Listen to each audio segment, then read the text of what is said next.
Alors, ici, nous sommes dans le domaine de soja. La portion de site est réservée pour la production de soja. Et en même temps, de palmier à huile.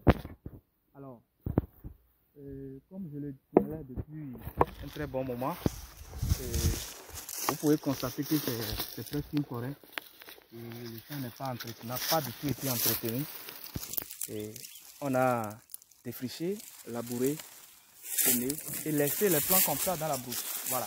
Sinon, on n'a jamais claqué en fait. Ici, on a l'impression que c'est plus clair juste parce que le gardien a essayé de nettoyer un peu.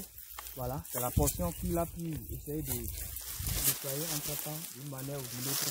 C'est là, c'est sur ces endroits-là que nous voyons des pieds de soja un peu visibles.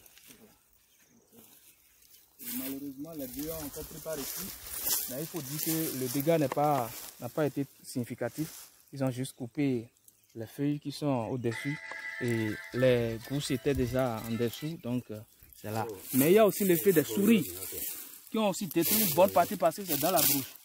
Vous pouvez constater ici, par exemple, c'est les souris qui ont brouté et même les graines déjà qui sont en cours de formation, qui ont été déjà mangées par les souris qui sont quand même dans le champ parce que c'est rien que de la brousse.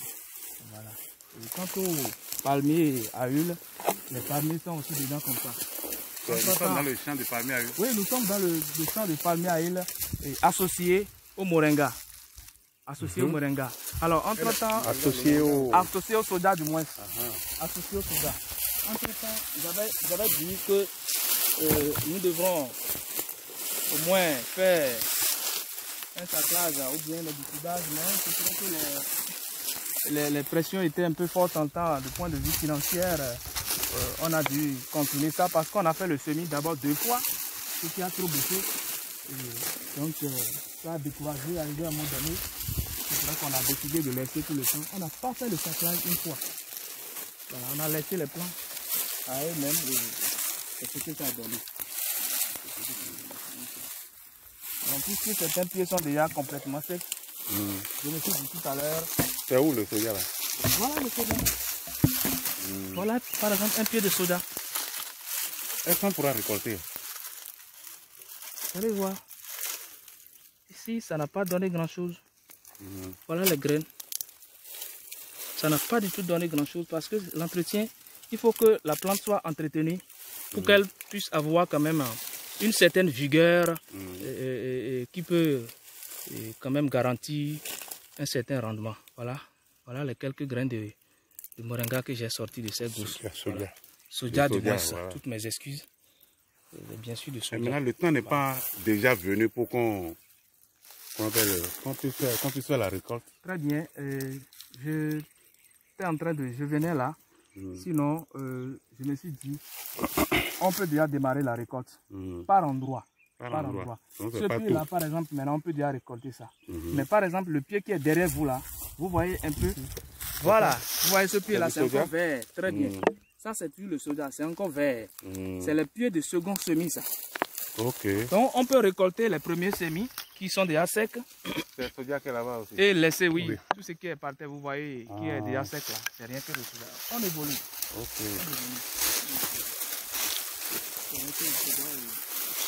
Le palmier aussi, c'est dedans. Donc, on risque de ne rien récolter. On risque de ne rien trouver. Hein, et même actuellement, on va trouver juste une portion de ce qu'on a mis. Hein. Vous voyez, les souris mangent sérieusement le soja déjà dans la bouche. Mais les palmiers à huile sont toujours là. Ici, par exemple, c'est un pied. C'est un pied là. Donc, abandonner, les plantes grandissent quand même. Oui, les plantes grandissent. Mais les palmiers à huile n'ont pas pris tellement de hauteur. Ou bien, c'est à cause de... Le rythme n'est pas aussi... c'est pas aussi rapide. Non, c'est pas aussi rapide. Ça prend du temps. Ça, c'est même bien. Ça a très bien grandi. Par rapport au temps que ça a déjà fait. Oui, ça a très bien grandi. Par rapport au temps que ça fait, ça a très bien grandi. Maintenant, pour faire cette récolte de soja là, voilà que c'est... Regardez la hauteur. La brousse. Caméra, prends la hauteur de la brousse là. C'est la brousse. Sur la hauteur de la brousse là, comment on pourra récolter le soja? C'est une question de main d'œuvre. il faut aller dedans, enlever le pied. Je vais essayer quelques exemples. Parce que ici maintenant par exemple, ce qui est déjà bien. Il faut venir dedans et l'enlever. Voilà, et l'emporter. Amener ça là-bas, déposer ça sur une bâche.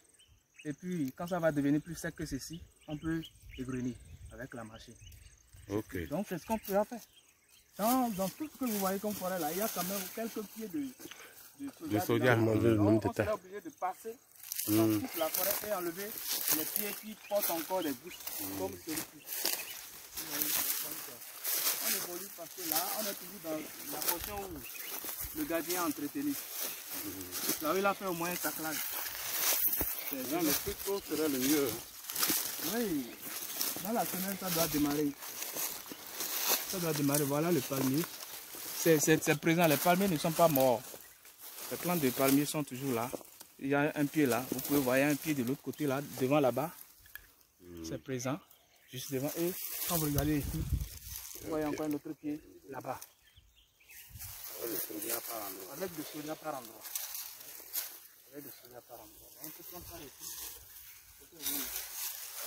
Vous avez fait combien d'hectares de soja? Cette année, on a voulu faire 6 hectares. On a prévu 5 hectares, plus le domaine de palmier à huile en association avec les soja, ce qui fera 6 hectares. Mais quand on a fait le premier semis sur les 6 hectares, c'est que ça n'a pas gelé, la pluie nous a causé compagnie, et que ça n'a pas gelé. En reprenant le second semis, on s'est arrêté sur 4 hectares, je pense 5 hectares, y compris le domaine de palmier à huile. Donc ça fait au total 5 hectares comme ça, dans la brousse comme ça, abandonné dans la brousse comme ça. Et voilà. Mais pourquoi c'est dans la brousse? Il n'y a pas de brousse qu'on avait semé. Pourquoi vous aviez laissé dans la brousse? C'est dans la brousse parce qu'on n'a pas programmé. On n'a pas programmé l'entretien. C'est tout ce que... Pourquoi vous n'avez pas programmé l'entretien? C'est toi qui dois programmer. Pardon? C'est toi qui dois programmer l'entretien. Très bien. Je suis le chargé des travaux et j'ai bien un calendrier qui fonctionne très bien, aussi bien du semis jusqu'à la récolte. Moi, ce que j'ai prévu cette année, le semis, je devrais le faire le 15 juin 2022. Et j'ai fait tout possible pour finir le labour le 10 juin. Donc j'ai suffisamment de temps pour passer à l'axe. Et on avait même la chance, il y a une pluie le 14. On pouvait faire le semis, mais rappelez-vous que les lendemains des travaux de labour et autres, les activités de la ferme ont été, je vais dire, suspendues jusqu'à la date 24 juin. Pourquoi? C'est peut-être, il y a toujours des situations imprévues qui arrivent et qu'on a oublié de faire avec peut-être mes supérieurs hiérarchiques pourront donner plus de précisions par rapport à ça. Mais ce que je sais, c'est que les travaux ont été suspendus. Et donc, c'est le 24. Supérieur hiérarchique, tu peux t'expliquer un peu? On n'explique pas tout dans la vie. Donc, bref, c'est le 24 juillet, on a repris. On est entré en possession des sous qui nous ont servi pour acheter